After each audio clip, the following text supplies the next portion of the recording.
Selamat pagi dan shalom, saudara-saudara yang Tuhan kasihi. Senang sekali berjumpa dengan saudara-saudara pada awal minggu yang baru ini. Dan saya berharap saudara-saudara tetap hidup dalam rancangan, kehendak, pimpinan dan penyertaan Tuhan, atau hidup dalam RKPP Tuhan.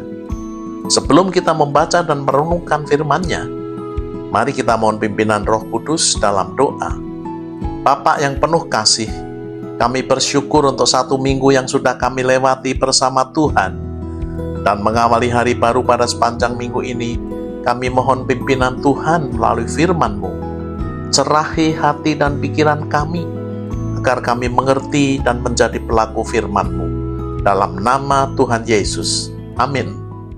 Tema minggu ini, doa dalam kesesakan yang menghasilkan mujizat. Nehemia 1 ayat 1 hingga 11. Saya membaca sebagian saja. Demikian firman Tuhan. Ya Tuhan, berilah telinga kepada doa hamba-Mu ini, dan biarlah hamba-Mu berhasil hari ini, dan mendapat belas kasihan dari orang ini. Nehemia 1 ayat 11. Saudara-saudara yang Tuhan kasihi, setiap orang percaya pasti pernah didera oleh kesesakan. Saat hati saudara terhimpit dengan masalah, keadaan seolah tanpa harapan, nampak persoalan tanpa ada solusi. Namun, di tengah-tengah tekanan seperti itu, ada satu rahasia rohani yang dapat memberi jalan keluar, yakni doa yang lahir dari kesesakan dapat menghasilkan mujizat. Demikianlah yang dialami Nehemia, seorang tawanan dari Yehuda yang beroleh kedudukan tinggi dan prestisius sebagai seorang juru minuman raja, atau dikenal sebagai pejabat di lingkaran satu Raja Artasasta, Raja Persia.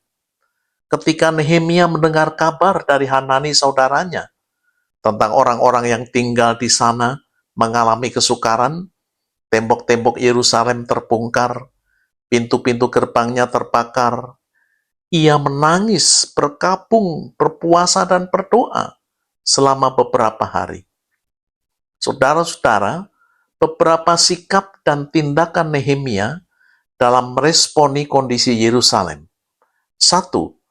Kesesakannya ini membawa Nehemia kepada Allah. Ia menyampaikan persoalan bangsanya dan keinginannya kepada Allahnya. Reaksi spontan Nehemia mendengar kabar tersebut, segera ia menghampiri Allah dengan berpuasa dan berdoa beberapa hari. Karena kesesakan dan kecintaannya kepada bangsanya dan Yerusalem. Ada hal yang kita dapat petik. Kadang kita menerima kabar buruk bukan untuk membuat kita panik, tetapi justru mendorong kita berlutut dan berdoa. Kesesakan seringkali merupakan undangan Tuhan untuk kembali ke hadirat-Nya. 2. Doa yang disertai pengakuan dan kerendahan hati.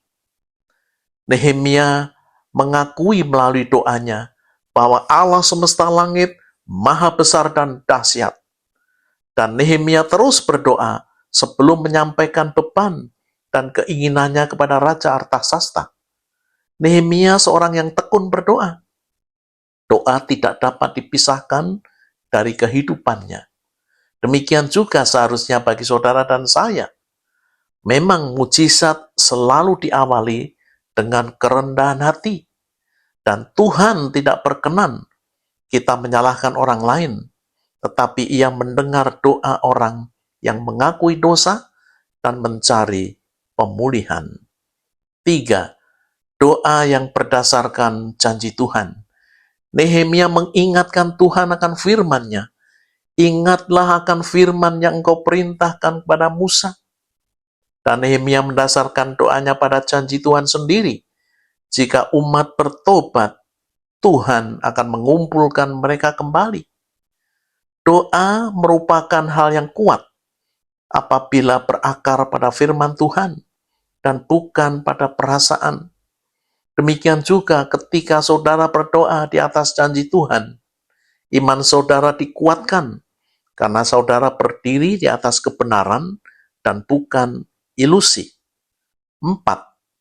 Doa mempersiapkan tindakan. Nehemia berdoa sungguh-sungguh dan berkata, biarlah hambamu berhasil hari ini dan mendapat belas kasihan dari orang ini. Nehemia beroleh jawaban Tuhan kira-kira 5 bulan ketika ia sedang melayani raja.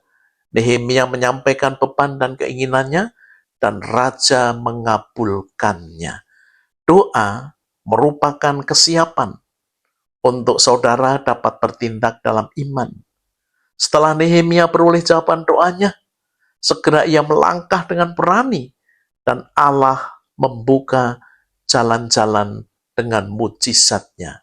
Saudara-saudara yang Tuhan kasihi, ada hal penting yang perlu diingat ketika mendengar kabar buruk yang menimpa anggota-anggota keluarga saudara. Jangan biarkan kesesakan itu membuat saudara lumpuh, tetapi justru menuntunmu untuk berdoa. Berdoa dengan mengakui kesetiaan Tuhan dan mengakui dengan hati yang hancur dosa-dosa saudara dan kesediaan saudara untuk dipulihkan. Pegang janjinya dalam doa dan bertindak dengan iman. Saudara-saudara yang Tuhan kasihi, melengkapi renungan ini, saya ingin berbagi testimoni keluarga kami. Suatu siang, anak dan menantu beserta cucu datang ke rumah kami dan menginap. Sembari duduk di sofa, menantu saya berkata, "Papa, Mama, boleh saya minta waktu sebentar? Saya mau sharing tentang pekerjaan saya," lanjutnya dengan wajah sedih. Sementara Daniela menidurkan cucu saya di kamar atas. Dengan pikiran yang masih diselimuti tanda tanya, kami bertiga duduk di ruang tamu. "Papa, ada masalah besar dalam usaha saya," kata menantu sembari menarik nafas panjang. "Investor mengubah investasinya menjadi hutang ketika usaha kami mundur. Ia minta saya harus melunasinya sampai akhir Desember dengan membayar bunga yang di luar nalar. Jadi masih ada waktu 4 bulan," lanjutnya dengan suara lirih. "Tetapi saya tahu Papa tidak memiliki uang sebesar hutang saya," tambahnya. "Berapa besar hutangmu?" potong saya. "Nyaris 2 miliar rupiah, Pak," sahutnya. Kami berdua terkejut karena kami belum pernah pegang uang miliaran. "Istrimu sudah mendengar hal ini?" "Belum, Pak. Saya tidak berani bercerita. Khawatir dia stres berat," sahutnya. "Baik, ceritakan pada istrimu dulu. Setelah itu kalian berdua turun untuk kita percakapkan dan mendoakannya," sahut saya.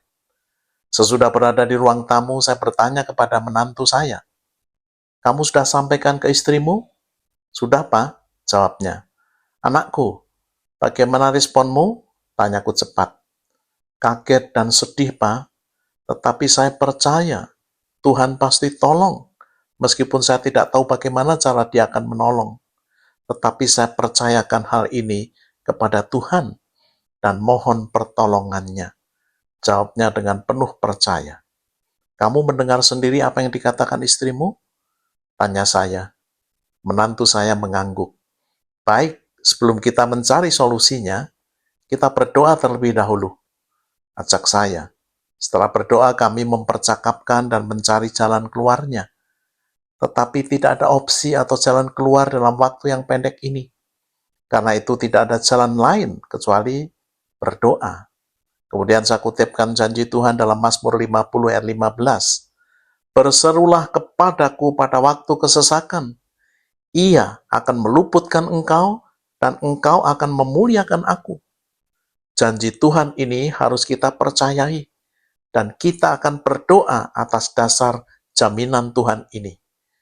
Kalian berdua dan Papa Mama akan terus berdoa bersepakat dengan kalian, memohon pertolongannya. Sebagaimana tertulis dalam Matius 18 ayat 19.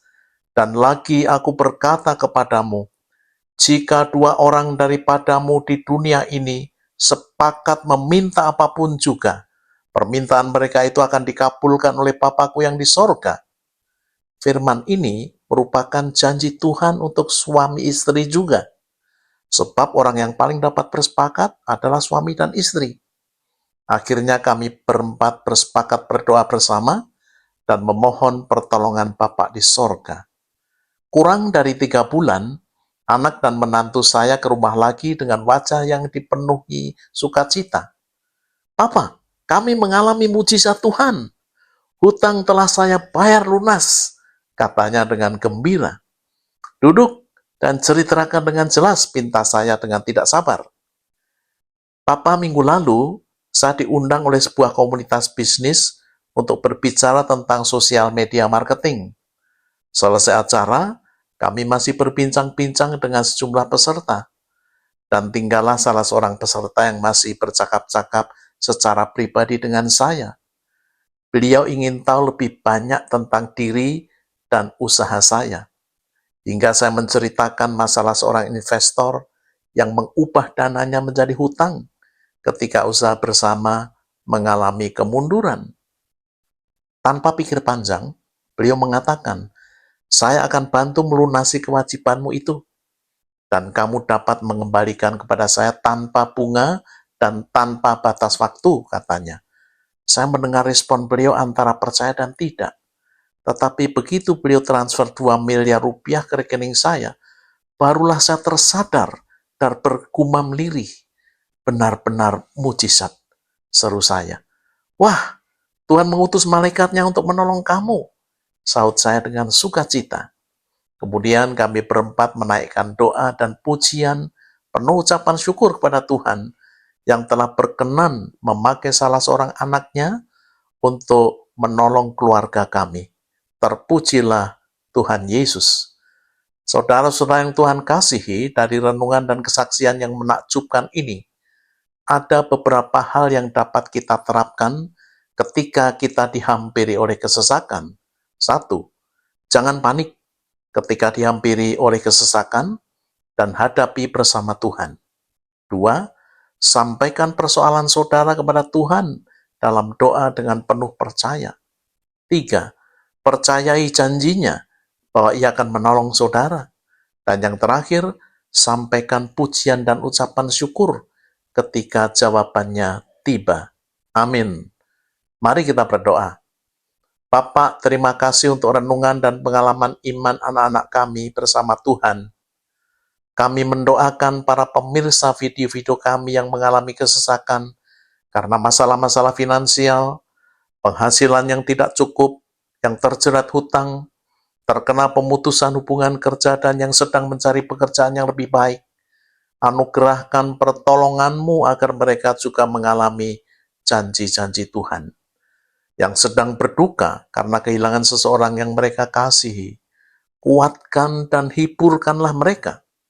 Yang terikat dosa dan kuasa gelap, Tuhan insafkan dan bebaskan mereka dalam nama Tuhan Yesus. Amin. Saudara-saudara, sekarang terimalah berkat yang dari Tuhan. Tuhan memberkati saudara dan melindungi saudara. Tuhan menyinari saudara dengan wajah-Nya dan memberi saudara kasih karunia. Tuhan menghadapkan wajah-Nya kepada saudara dan memberi saudara damai sejahtera. Amin.